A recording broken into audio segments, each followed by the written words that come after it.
Welcome back students, this is Gurpreet Singh.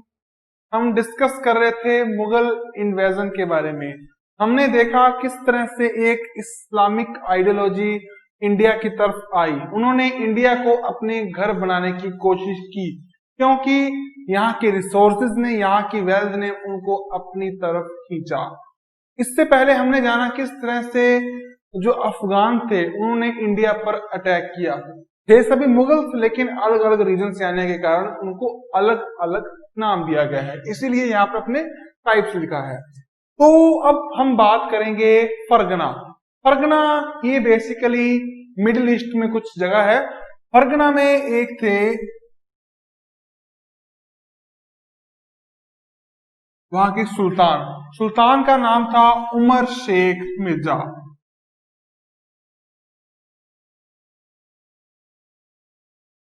और इनकी बहुत सारी वाइफ्स थी, होती हैं।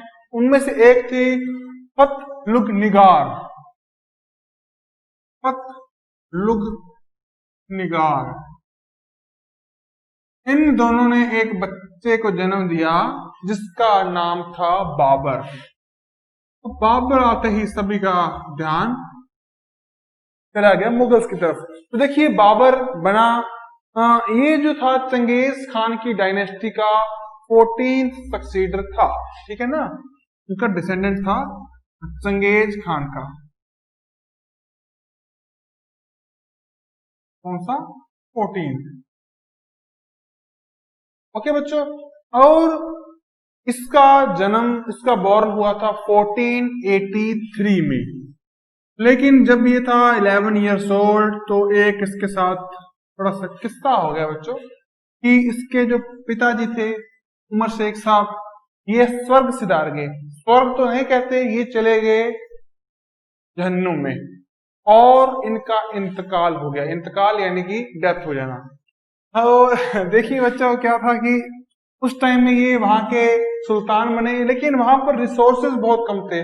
फर्टाइल लैंड नहीं थे, अच्छी वेल्थ नहीं थी, और ये था एम्बिशियस। तो अपनी एम्बिशियसनेस को पूरा करने के लिए, अपने एम्पीरियलिज्म को पूरा करने के लिए इसने इंडिया की तरफ मुंह कर लिया। सिर्फ मुंह नहीं किया, चलकर भी यहां पर आया।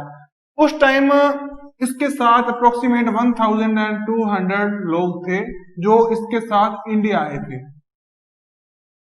ठीक है ना। काफी कम थे, अपने स्कूल के हिसाब से ज्यादा थे। तो उस टाइम में इंडिया में क्या था, देखिए आमतौर पर जो भी पावर सेंट्रलाइज थी वो दिल्ली में थी, दिल्ली में थी। चाहे वो महाभारत का टाइम हो, हस्तिनापुर का, चाहे वो उसके बाद का टाइम हो, और चाहे आज के नरेंद्र मोदी सरकार का टाइम हो, हमेशा से ही जो कैपिटल है या जो पूरा ध्यान है वो दिल्ली पर रहा है। लेकिन उस टाइम में ऐसा नहीं था। उस टाइम में जो पूरा ध्यान था वो था मेवाड़ पर।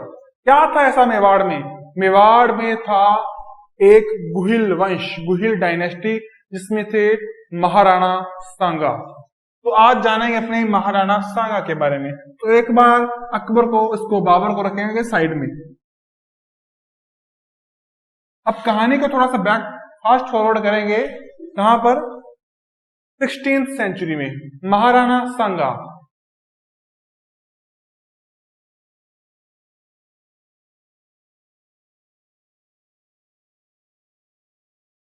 महाराणा सांगा कब बने थे? ये बने थे 1509 को एडी को, और 1528 तक ये रूल रहे। अप्रोक्सीमेट 27 ईयर्स की एज में ये रूलर बने थे। इनके जो फादर थे उनका नाम था रायमल। रायमल थे जो, उसकी 3 औलादें थी। कौन कौन सी? रायमल थे इनके फादर, इनकी 3 औलादें थी। सबसे पहले थी कुंवर पृथ्वीराज। अब देखो ऐसा नहीं होगा कि कुंवर को अपने प्रिंसेस कहेंगे, कुंवर को कुंवर ही कहेंगे, ठीक है ना।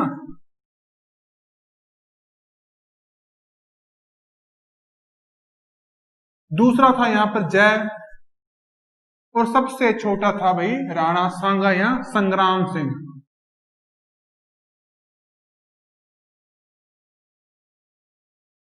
तो भी एक बार तीनों भाई, सनकी बुद्धि के तीनों भाई थे, ये पहुंच गए एक एस्ट्रोलॉजर के पास, जाकर हाथ दिखाया। उसने हाथ देखा और कह दिया भाई राजा बनेगा तो संग्राम सिंह।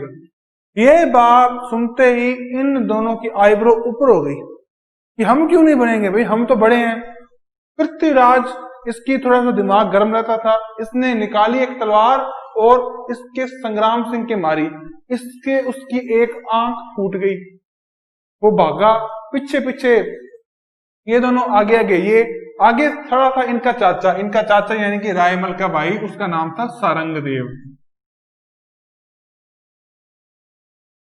इसने पकड़ लिया इसको, पृथ्वीराज को, और बचा लिया कि क्या में लड़ो, कि एक ही ज्योतिषी ने आकर, एक एस्ट्रोलॉजर ने आकर आपको पट्टी पढ़ा दी, थोड़ी सी बात कह दी और आप उसके पीछे लग रहे हो, तो ऐसा नहीं रहना चाहिए। लेकिन ये दोनों खार तो खा ही रहे थे संग्राम सिंह से, तो उसको बचाने के लिए, संग्राम सिंह तो छोटा सा, उस छोटे से संग्राम सिंह को बचाने के लिए इसको भेज दिया अजमेर। क्या अजमेर में उस टाइम में करमचंद नाम का एक फेडरल था, उसका रूल था। तो करमचंद जो मेवाड़ का ही बंदा था, उसके पास इसको भेज दिया गया।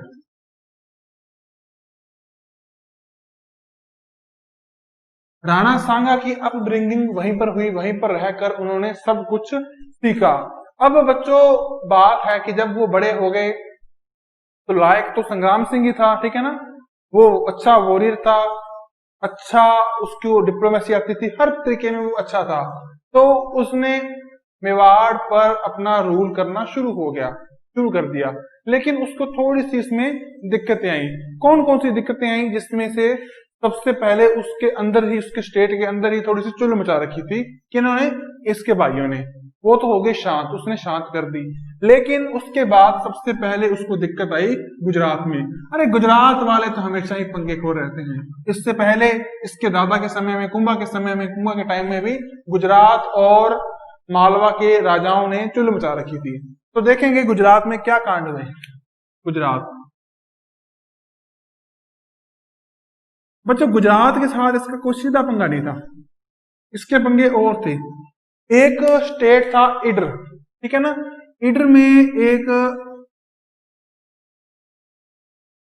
ये इडर जो था वो पहले तो मेवाड़ और गुजरात के दोनों के पास था। और इसका जो खास था वो था राव बान, इसका जो किंग था।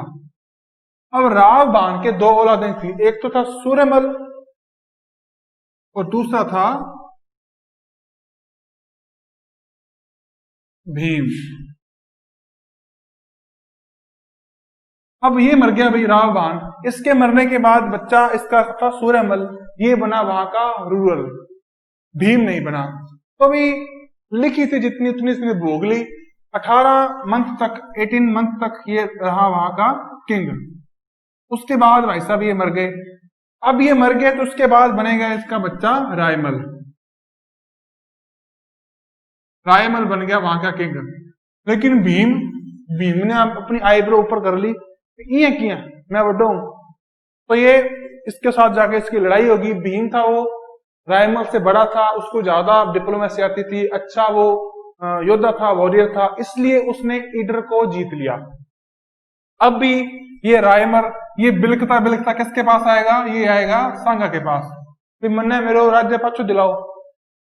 तो संग्राम सिंह थोड़ा सा बहादुर बंदा था, वो पहुंच गया इसके पास, भीम सिंह के पास, उखाड़ कर उसको साइड में किया। और ये बात है 1575 की। 1575 सांगा पुंगी में इनका पूरा काम हो चुका था। अब भाई एक दिक्कत होगी इससे। क्या दिक्कत हुई कि गुजरात का जो सुल्तान था मुजफ्फर इसका नाम था,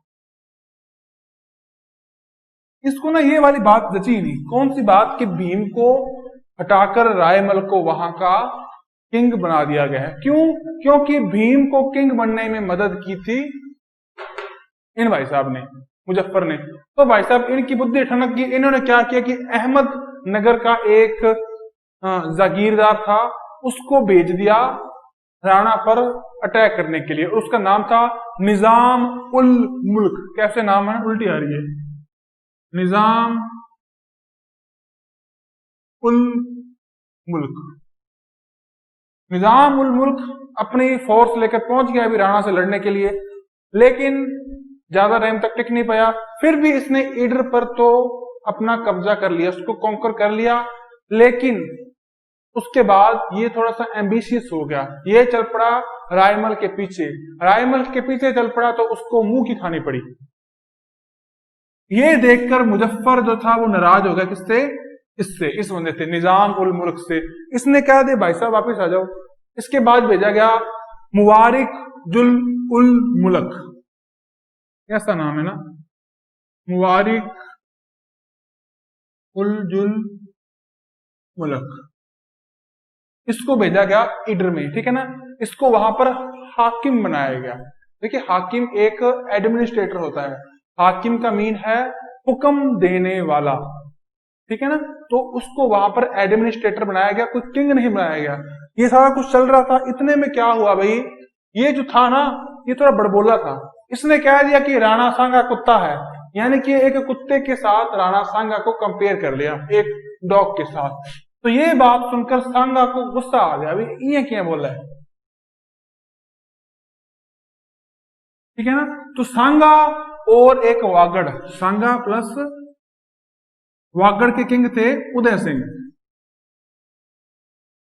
अब जो वागड़ कौन है ये भी अपने समझ लेते हैं। जो वागड़ है ना, वागड़ आज का डूंगरपुर प्लस बांसवाड़ा, इसको कहते हैं अपने वागड़, यहां का था। उदय सिंह सांगा ये मिलकर अटैक करने के लिए पहुंच गए। अब अटैक किया, ईडर को जीत लिया। इसके बाद अहमदनगर, वडनगर, विसल इन सभी को जीतते जीतते आगे आ गए, इनको कॉन्कर कर लिया। अहमदनगर, वडनगर और विसल नगर।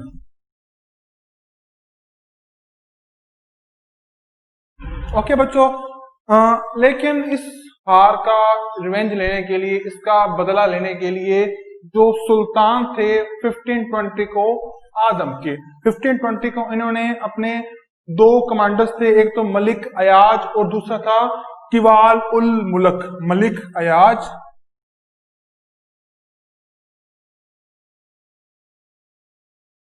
और किवाल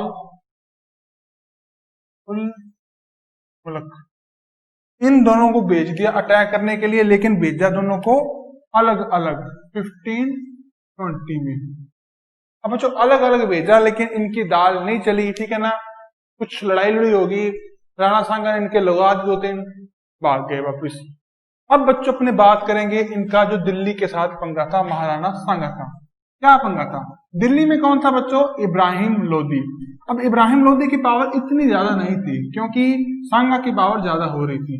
दूसरा क्या था कि सांगा ने दिल्ली के बहुत से फोर्ट्स पर, बहुत से गांवों पर कॉन्कर कर लिया था, उनको अपने कब्जे में ले लिया था। इसके कारण भी जो इब्राहिम लोदी था वो थोड़ा सा सांगा से नाराज चल रहा था। तो दिल्ली,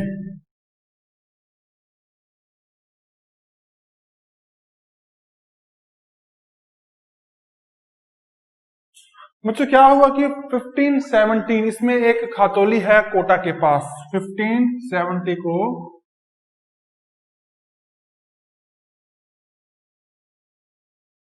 खातौली कोटा के पास है। यहां पर भी दोनों लड़ पड़े, इन्वेजन हो गया, दोनों में अटैक हो गया, लड़ पड़े, कॉन्फ्लिक्ट हो गया।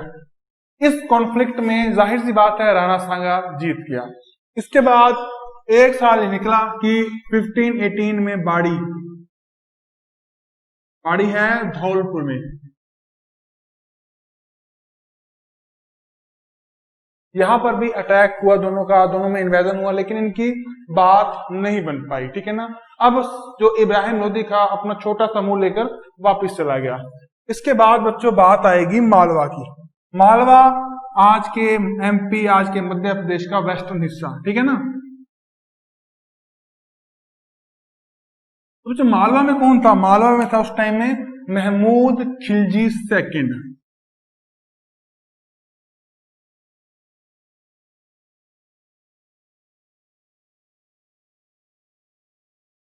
तो ये सीधा किंग नहीं बना था, इसको किंग बनाने में एक हिंदू बंदे ने मदद की थी उसका नाम था मेदिनी राय। ठीक है, अब मेदिनी राय ने इसकी मदद की, इसके लिए मेदिनी राय को मालवा का प्राइम मिनिस्टर बना दिया गया, पीएम। पर ना एक हिंदू बंदा इतने बड़ी पोस्ट पर पहुंच जाए तो ना वहां के कुछ लोग थे उनको ये बात पसंद नहीं आई। उसने शुरू कर दिया है महमूद खिलजी के कान भरना। लेकिन इस कान भरने का परिणाम ये निकला कि इसको वहां से निकाल दिया गया, यहाँ इसको मारने की कोशिश की गई। तो महमूद खिलजी से डरता डरता मेदिनी राय भागता भागता पहुंच गया सांगा के पास। सांगा था भी बड़ा ही पीटी पर्सन, ठीक है ना, बड़ी दया थी इसमें। उसने इसको जागीर दे दी। कौन कौन सी जागीर दे दी? एक तो चंदेरी की और दूसरी गागरोन की, यानी कि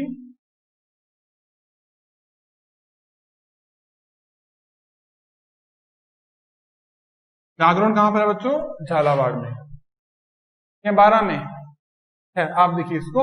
और इस पर क्या हुआ कि 1519 में जो महमूद खिलजी था इसने सांगा को लेटर लिखा, भाई इसको वापस करो मेदिनी राय को। लेकिन सांगा कहता है मैं तो नहीं करने वाला, हमारा बंदा ये तो। इस पर महमूद खिलजी की आर्मी ने चंदेरी पर अटैक किया 1519 में। लेकिन इसमें महमूद खिलजी की फोर्स हार गई। सिर्फ हारी नहीं, महमूद का लड़का था आसफ खान, वो मर गया। और खुद महमूद खिलजी सुल्तान को एक वॉर प्रिजनर बना लिया गया, उसको बंदी बना लिया गया 3 मंथ्स के लिए।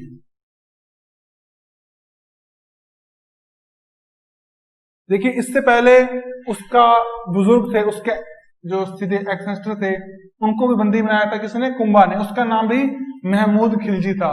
इसके बाद भी उन्हीं की सक्सीडर, उनके साथ भी ये कांड हो गया, तो काफी बेइज्जती वाली बात हुई। लेकिन एक दिन क्या हुआ कि एक बुक्के लेकर जा रहा था सांगा, किसके पास? महमूद खिलजी के पास। चाहे उसको प्रिजनर बना रखा था पर सेवा पूरी उसकी, मजे थे उसके। वहां पर गया, उसको देने लगा, तो उसने कहा कि कैसे मैं तुमको दूं ये? तो सुल्तान ने कहा कि अगर आप मुझे ये नीचे हाथ करके दोगे तो इसका मतलब है कि मैं आपसे छोटा हूं, लेकिन मेरा स्वाभिमान है, मैं छोटा नहीं बन सकता, तो इस तरह से मैं आप नहीं दे पाएंगे क्योंकि मैं एक प्रिजनर हूं। अगर आप ऊंचा करके दोगे तो मैं इसके लायक नहीं, क्योंकि इससे मैं बड़ा हो जाऊंगा, लेकिन मैं तो एज ए वॉर प्रिजनर हूं। तो इस बात को सुनकर राणा सांगा बड़ा खुश हुआ। उसने क्या, भी तुझे छोड़ देते हैं। उसको छोड़ दिया, उसको उसका आधा स्टेट वापस दे दिया गया। लेकिन उसका एक क्राउन था और एक उसकी बेल्ट थी, वो उससे ले ली गई। ठीक है ना। कुछ लोग कहते हैं कि ये बड़ा ही अच्छी चीज थी। जो कुछ मुस्लिम राइटर ने भी इसकी प्रेज की है कि सांगा का ये डिसीजन दोनों में पीस लाने में काफी हद तक अच्छा था। ठीक है ना। कुछ ने कहा है कि उसकी ये बड़ी डिप्लोमेटिक भूल थी। खैर, अलग अलग लोगों के व्यू है, मर्जी है उनकी, ठीक है ना, राइट है, कॉन्स्टिट्यूशन ने दिया है। अब बच्चों इसके बाद नंबर आएगा बाबर का। बाबर एक एम्बिशियस किंग, एक एम्बिशियस रूलर, एक एम्परर जो आ गया था। तो उसने क्या किया बच्चों की, बाबर ने 1526 को सबसे पहले अटैक किया था किस पर? इब्राहिम लोदी पर। ठीक है ना, बाबर।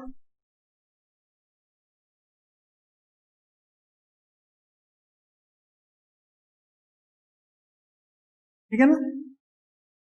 उसके बाद बच्चों क्या, वो आ गया इधर सांगा की तरफ। सांगा की तरफ आने के कारण, उस पर अटैक करने के उसने क्या कोजेज बताए? उसमें सबसे पहले कोजेज हम जो बता रहे हैं, उसकी एक ऑटोबायोग्राफी है जिसमें इसका नाम है तुजुक ए बाबरी। तुजुक ए बाबरी में एक बात लिखी है कि मुझे सांगा ने बुलाया था इब्राहिम लोदी पर अटैक करने के लिए, और ऐसा कहा था कि इस पर अटैक करो, मैं तुम्हारी मदद करूंगा। लेकिन एन मौके पर वो आया नहीं, इसके कारण हम बहुत दिक्कत हो गई हमें। लेकिन ये बात ना थोड़ी ठीक हजम नहीं हो रही। क्यों? क्योंकि देखो, इब्राहिम लोदी को खुद सांगा ने 2 बार डिफीट किया, उसकी तूती बोल रही थी, उसको उसने उसका स्टेट वापस दे दिया। इतना कुछ होने के बावजूद वो क्यों बाबर को बुलाएगा अभी? धक्का लग रहा है ना, तो इसका मतलब बकवास बात है, वो ऐसा कुछ नहीं हुआ। तो सबसे पहला कोच जो उसके अनुसार था, बाबर के अनुसार, वो था उसने प्रॉमिस तोड़ दिया था, जो उसकी फेक प्रॉमिस था उसका। दूसरी बात, देखिए बच्चों, दोनों ही एम्बिशियस थे। सबसे ज्यादा तो बाबर एम्बिशियस था, वो पूरी दुनिया को जीतने के लिए आया था, फरगना में कुछ मिला नहीं तो इंडिया में आ गया वो। तो एम्बिशियस था तो सबसे बड़ा स्टेट मेवाड़ उसके पास था, उसको जीतना जरूरी हो गया था। तो उसकी एम्बिशियसनेस इसका सबसे बड़ा कारण थी। थर्ड, देखिए बच्चों, इसका थर्ड जो सबसे बुरा कारण था या सबसे खास कारण था, वो था अफगान राजपूत रिलेशन, यानी कि राजपूत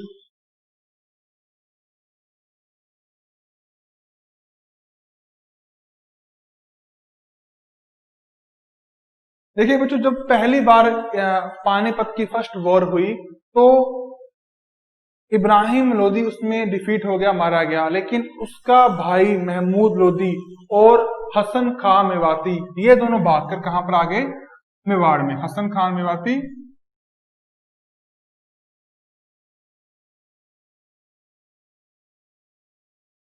और महमूद, ठीक है ना, महमूद लोदी था जो।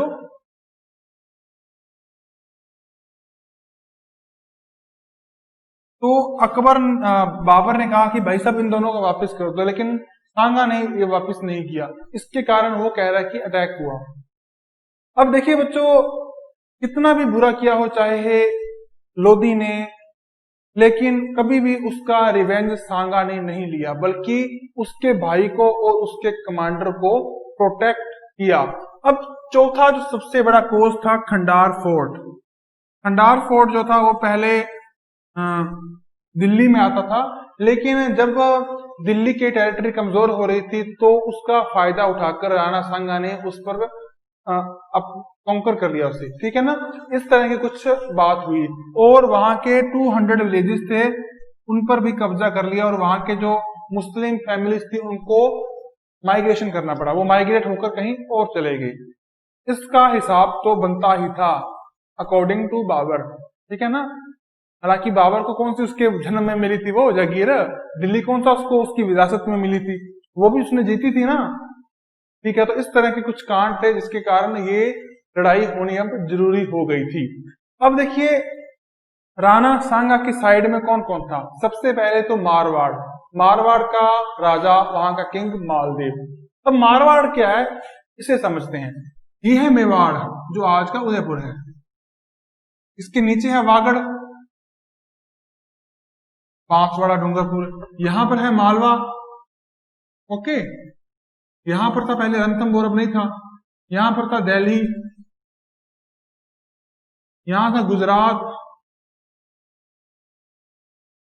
यहां था बच्चों मारवाड़, उस टाइम की सबसे बड़ी प्रिंसेटी स्टेट, ठीक है ना।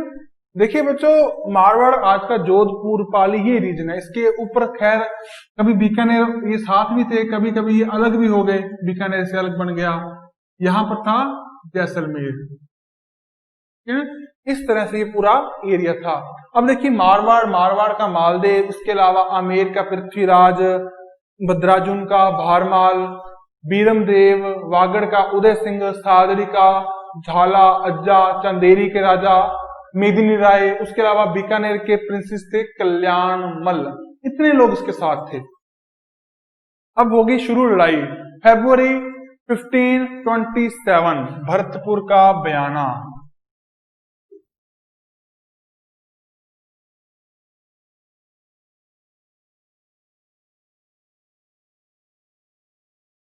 फरवरी 1527, बयाना। बयाना कहां पर था? भरतपुर।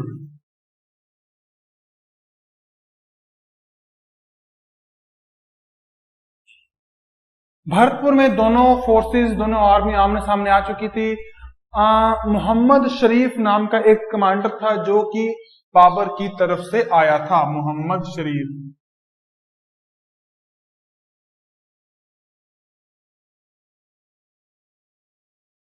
खुद बाबर जो बैटलफील्ड था उससे बाहर खड़ा होकर पूरे वॉर को मॉनिटर कर रहा था, वो खुद नहीं अंदर गया। उसकी ये क्लैरिटी थी, ठीक है ना, उसका ये अच्छा फैसला था।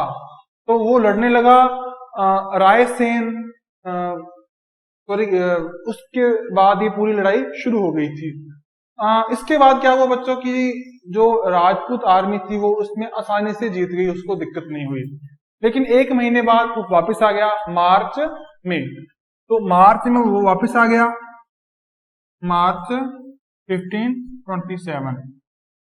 उसने फिर से लड़ाई शुरू की, लेकिन लड़ाई से पहले उसने एक मीडिएटर भेजा ट्रीटी के लिए, ताकि दोस्ती कर ली जाए।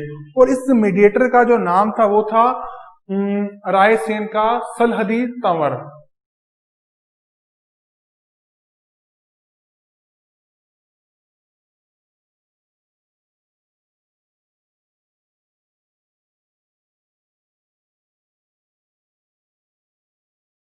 ठीक है बच्चों, ये जो सलहदी तंवर था, इसने यहां पर आकर दोनों के बीच मीडिएशन के काम किया। लेकिन इससे जो राजपूत थे ना वो खुश नहीं थे, क्योंकि वो कह रहे थे इसकी जगह कोई ढंग का बंदा ले आओ, क्योंकि वो इसको पसंद नहीं करते थे। इतने में क्या था कि बाबर स्कीम कर रहा था अटैक की, उसने कर दिया रात को अचानक से अटैक, धोखे से अटैक किया, तो वो संभाल नहीं पाए। दूसरी बात क्या थी कि जो राणा सांगा था उसके एक एरो आके उसके सिर के पास से होकर निकल गया और उसके लगा। इसके कारण वो कॉन्शियसनेस उसकी चली गई और वो नीचे गिर गया। ठीक है, नीचे गिर गया, उसको उठाकर बाहर ले गए उसके लोग। तो उसके बाद उसके एम्बलम को लेकर पूरी फोर्स को लीड करने वाला बंदा चाहिए था।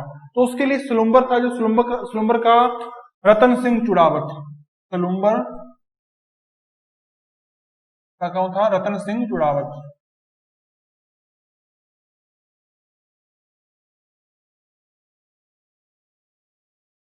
इसको कहा कि भाई साहब आप लग जाओ, लेकिन ये कह दिया कि हमारे तो एंसेस्टर ने बहुत ही साल पहले जो मेवाड़ के एम्बलम को छोड़ दिया है, हम उस एम्बलम को धारण नहीं कर सकते।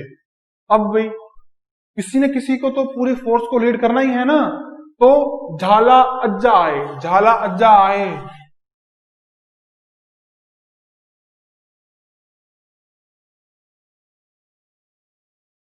उन्होंने पूरी फोर्स को लीड किया, लेकिन वो भी मारे गए। इसके बाद बाबर बन गया गाजी।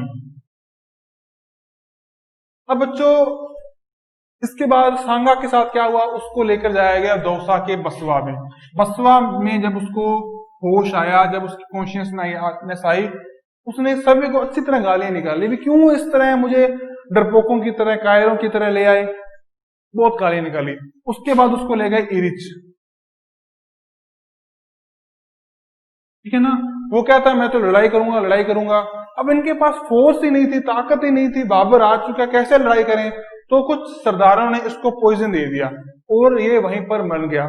अमर वंशावली है जो, उसके हिसाब से कालापी नाम की जगह है, उस पर 30, उसमें 30 जनवरी 1528 कालापी में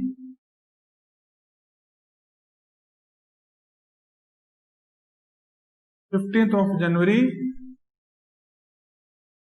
1928 को भाई साहब सांगा जी नहीं रहे और मांडलगढ़ में इनका क्रीमेशन किया गया।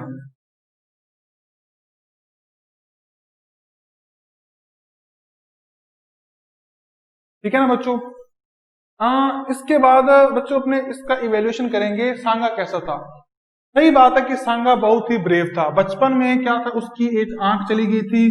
जब वो एक बार मालवा में लड़ाई कर रहा था मालवा के साथ, तो एक एरो आकर उसके पैर में लगा, उसके घुटने में लगा, तो उसके कारण वो अपने कहते हैं ना हैंडीकैप हो गया उसको। ठीक है ना। और उसके बाद क्या था कि उसकी जो पीठ थी, उसकी बैक थी, उस पर अप्रोक्सीमेट 80 जगह पर, 80 जगह पर जख्म थे। ठीक है, उसका एक हाथ भी एक बार कट गया था, यानी कि पूरा वो हैंडीकैप्ड था। इसके बावजूद वो काफी अच्छे तरीके से अपने पूरे स्टेट को मैनेज कर रहा था। एक बात की बात है बच्चों, उसके पास उसका एक बंदा आया, उसके स्टेट के कुछ लोग आए और उन्होंने आकर क्या कहा कि आपको ही हम हमेशा के लिए राजा बना देखना चाहते हैं। तो बच्चों एक बार क्या हुआ कि उसने अपने लोगों को कहा कि मेरे हाथ नहीं है, मेरे पैर नहीं है, मेरी आंख नहीं है, ऐसी तैसी हुई पड़ी है मेरी, तो क्यों ना मेरी जगह किसी और को बना दें राजा। तो वहां के लोगों ने कहा नहीं, आप ही ठीक हो। बच्चों एक बार क्या हुआ कि एक चारण हरिदास नाम का बंदा था, उसने क्या किया था कि जब मालवा के साथ लड़ाई हुई थी, चारण हरिदास मालवा के साथ जब लड़ाई हुई थी, तो उसने वहां के सुल्तान महमूद खिलजी सेकंड को वॉर प्रिजनर बना लिया और चित्तौड़गढ़ ले आया। इससे खुश होकर राणा सांगा ने क्या किया कि उसको पूरा चित्तौड़ दे दिया कि रख ले। और उसने थोड़ा सा कहा कि महाराज चित्तौड़ आपका है, मुझे तो 10-12 गांव दे दीजिए बहुत है। तो उसको 12 विलेजेस दे दिए गए। इस तरह के कुछ कांड हुए थे। अब बच्चों उसके पास बहुत बड़ा एरिया था, जिसमें ग्वालियर था, चंदेरी था, गागरों था, उधर पाली था, सोजत था, लंबे चौड़े एरिया में उसकी चलती थी।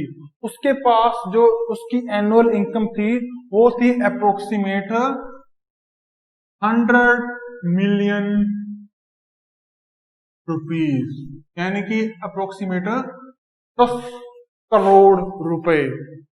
और उसके पास 100,000 या 1 लाख सोल्जर्स थे। ठीक है ना बच्चों, यानी कि काफी उसके पास लंबा चौड़ा काम था। उसके पास 12 किंग्स थे, उसके जो नीचे काम करते थे, 9 किंग्स थे, 12 राउस थे एंड 104 के करीब सरदार थे।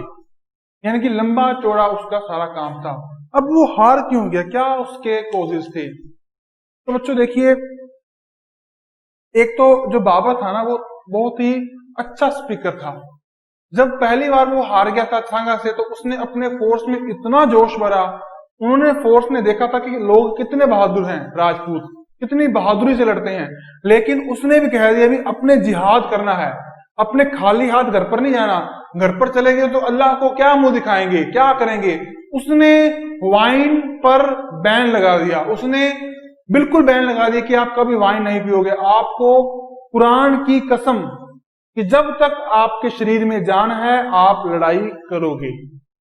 इस जोश भरने के कारण काफी हद तक वो कामयाब रहा। दूसरी बात कि वो कभी भी जो वॉर थी उसमें खुद नहीं जाता था, वो साइड में खड़ा होकर पूरी वॉर को मॉनिटर करता था, उसको कमांड देता था, बल्कि सांगा खुद चला जाता था।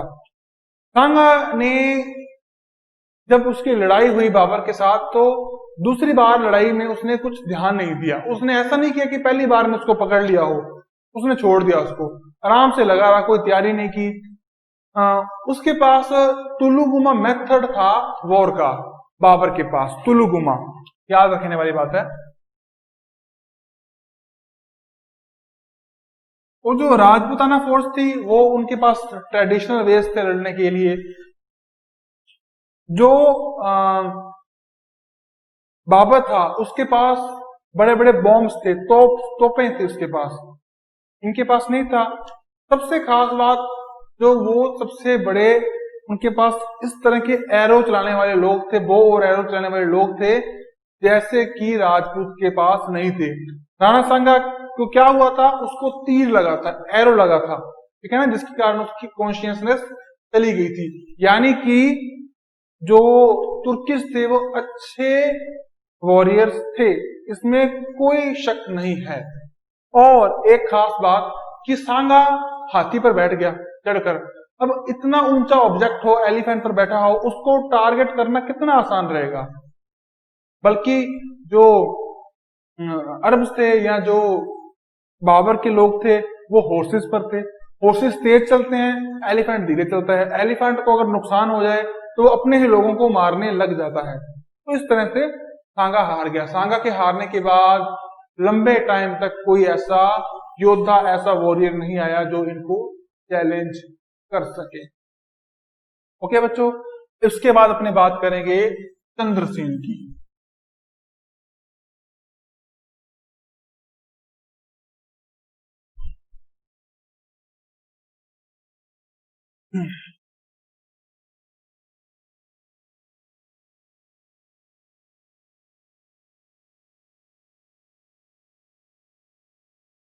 देखिए चंद्रसेन कौन था? चंद्रसेन था मालदेव का बेटा, राव मालदेव, जिसने की किसकी मदद की थी? सांगा की। राव मालदेव का बेटा।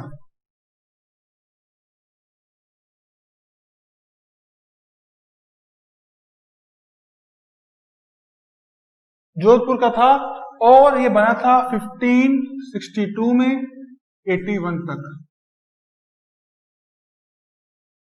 बच्चों क्या हुआ था, एक बार शेरशाह सूरी जो कि दिल्ली का था, उसकी और मालदेव की लड़ाई होगी। कहां पर? गिरी सुमेल, सुमेल नाम की पहाड़ी है पाली में, वहां पर होगी 1544। तो बड़ी मुश्किल से जीता। एक टाइम तो वो था कि वो नीचे बैठकर इबादत करने लगा, इबादत यानी कि मुस्लिम वर्शिप। उसने कहा कि आज मैंने एक मुट्ठी बाजरे के लिए पूरे हिंदुस्तान की बादशाहत खो दी होती। यानी कि एक मुट्ठी बाजरा, यानी कि वहां पर बाजरा होता है डेजर्ट में, होता क्या है वहां पर? कुछ भी नहीं था। मतलब क्या, किस चीज के लिए मैं यहाँ पर लड़ने आया और हार चला था मैं, ठीक है ना, इस तरह से उसने कहा। लेकिन जो राव मालदेव था, उसको अकेला ही नहीं था, उसके और भी बच्चे थे। जैसे उसके बच्चे थे रायमल और उदय सिंह। राम, रायमल एंड उदय सिंह। इनके पास कुछ जागीरें थी जिन पर ये रूल कर रहे थे, जिसमें सोजत, दुनाड़ा और लोहावट थी। सोजत, दुनाड़ा, लोहावट। जब राव चंद्र सेन पहली बार बना रूलर है, तो उसको कुछ ऐसे अंदर समस्याएं आ गई, ठीक है, उसको सिविल वार देखनी पड़ी अपने एरिया में। तो ये दोनों ने सिर उठा लिया, तीनों ने फोर्स भेजी, ये तो चुप कर गए, लेकिन इसके थोड़ी सी दिक्कत थी। तो हालांकि इसकी दिक्कत बाद में शांत कर दी गई। 1563 की ये बात है। ओके बच्चों, इसके बाद जोधपुर पर हुआ अकबर का इन्वेजन। अकबर का इन्वेजन करने के पीछे उसने सबसे बड़ा रीजन ये दिया कि जब हुमायूं पर शेरशाह सूरी ने अटैक किया था, तब राव मालदेव उसे बचाने के लिए नहीं आया, जबकि हुमायूं ने इसकी रिक्वेस्ट की थी। दूसरी बात, वो एक एम्पेरियलिस्ट था, एम्बिशियस था, उसने अपने स्टेट को, अपनी बाउंड्री को बढ़ाना था, इसलिए अटैक किया, ठीक है ना। राव चंद्रसेन था जो, वो थोड़ा सा अपनी डिग्निटी के लिए लड़ रहा था, वो झुकने को तैयार नहीं था, वो नहीं चाहता था कि वो किसी के अंडर रूल करे, अपने इंडिपेंडेंस को वो खोना नहीं चाहता था, इसलिए उसने अकबर की सबऑर्डिनेंस स्वीकार नहीं की। इसके लिए क्या हुआ? हुसैन कुली खान,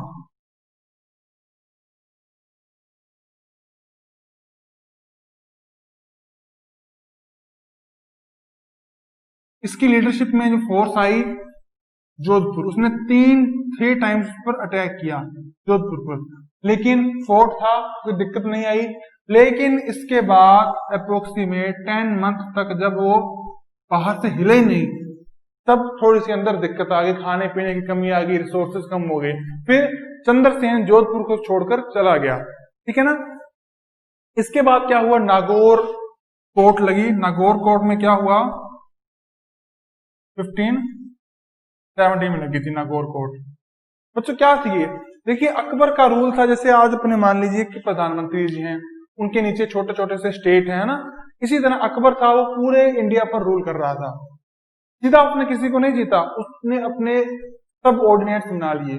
अब जो आमेर का या जयपुर का राजा होगा, उसको उठाकर किसी न किसी मिशन पर बंगाल भेज दिया, बंगाल के किसी को बंदे को असम में भेज दिया, असम के किसी बंदे को साउथ में भेज दिया, साउथ के किसी बंदे को उठाकर गांधार में किसी मिशन पर भेज दिया। इस तरह से वो पूरे लोगों को इधर उधर घुमाता रहता था, अपने नीचे उनको काम में लेता था। तो बच्चों क्या हुआ कि जो अकबर था उसने इसके साथ ऐसा करने की कोशिश की, लेकिन ये माना नहीं। मेवाड़ का प्रताप और अकबर कहाँ का, आपने चंद्रसेन कहाँ का, मारवाड़ का, ये दोनों इसी तरह के थे। अब बच्चों क्या हुआ कि इसके बाद जो 1570 में नागौर दरबार आया, सभी राजा इसमें आए, चंद्रसेन नहीं आया। क्यों आए भाई? डिग्निटी थी उसमें, गौरव था अपना, स्वाधीनता थी, इंडिपेंडेंट रहना चाहता था, इसलिए वो वहां पर नहीं आया। इसके बाद उसके एंटी 1571 में एक मिशन भेजा गया, ठीक है ना, सिवाना में था उस टाइम। वो सिवाना पर अटैक कर दिया। सिवाना जो थी वो मेवाड़ की, मारवाड़ की जो राजधानी थी, इन दिक्कत में जब संकट आ जाए उस टाइम की राजधानी थी, ठीक है ना। तो सिवाना से वो 1571 में चला गया भद्राजून, 71 में चला गया भद्राजून। वहां पर भी वो ज्यादा नहीं रहा, आगे चला गया। यानी कि ना जहां पर भी वो जाता अकबर अटैक करवा देता, कभी शाहकुली में, कभी सोजत में, इस तरह से वो चलता रहता। और इसके लिए उसको कभी जीत नहीं पाए, इसके लिए वहां के लोगों को बहुत बार अकबर ने डांट भी पिलाई। 1575 में जलाल खां, अहमद खां, सईद खां, ये सभी आए और उन्होंने भी राव चंद्रसेन पर अटैक किया, लेकिन कभी भी उनकी बात नहीं बन पाई।